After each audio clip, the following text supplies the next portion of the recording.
Rajesh Venkitaramanan 80 walk English short and speed dictation KGT lower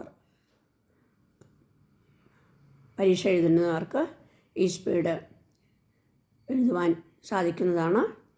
subscribe ചെയ്യാത്തവർ subscribe ചെയ്യുക, comment ചെയ്യുക, നല്ലവണ്ണം പ്രാക്ടീസ് ചെയ്യുക, ട്രാൻസ്ക്രൈബ് ചെയ്യുക, ഇംഗ്ലീഷിലേക്ക് തിരിച്ച് ട്രാൻസ്ലേറ്റ് ചെയ്ത് എഴുതണം.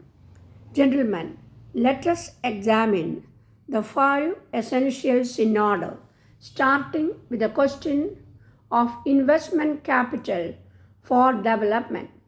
Inevitably, most of the capital requirements of any nation must be met from ingenious resources through increased private savings or through various forms of taxation and other governmental limitations on consumption.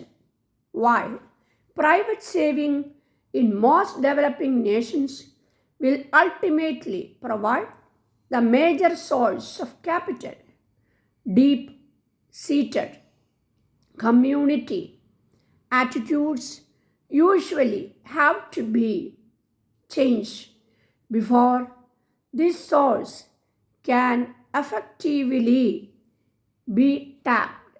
Only in a reasonably secure social and economic environment can people be persuaded to part with their gold ornaments, excess acreage, and other traditional forms of financial security. In most less developed nations, therefore, the capital requirements for the initial stages of the growth process must be met largely by the government, drawing on a wide variety of tax sources. For instance, land taxes can be progressively increased on large holdings. This not only raises revenue, at the same time, it encourages the development of more efficiently family-sized farms.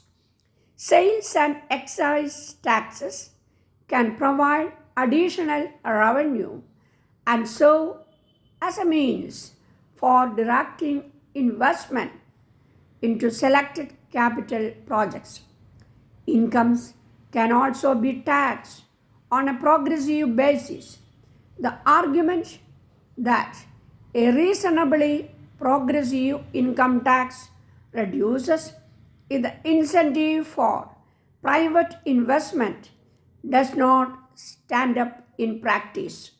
More than half a century ago, when the United States first introduced such a tax, the cries of anguish were loud and clear.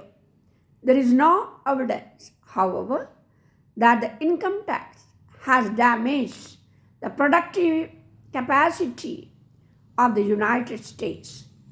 Instead, it has brought about a democratic redistribution of incomes which has created the mass purchasing power that has provided our economy to ever higher levels of production. There are clear limits, however, on the amount of domestic capital that can be accumulated through taxation and restricted consumption. Those taxes which are easy to collect, like excise taxes and sales taxes, fall most heavily on the people least able to pay and therefore reduce the purchasing power necessary to maintain minimum standards of living. The taxes which would benefit the economy most, like the income tax, are notoriously hard to collect. Moreover, because so few people in the developing nations have large incomes, this tax source is limited. Although the export of raw materials may offer another major means of capital accumulation. Such exports in themselves do not assure the broad based economic development which we are seeking. The exports of coffee, tin, oil, and other basic materials, for instance, have earned generous incomes for many Latin American producers, but because only a meager fraction of the total income from these exports has shifted down to the people who work the fields and mines, the gap between rich and poor has been steadily growing. In spite of the vast oil wealth of West Asia, the majority of the people still live in dire poverty.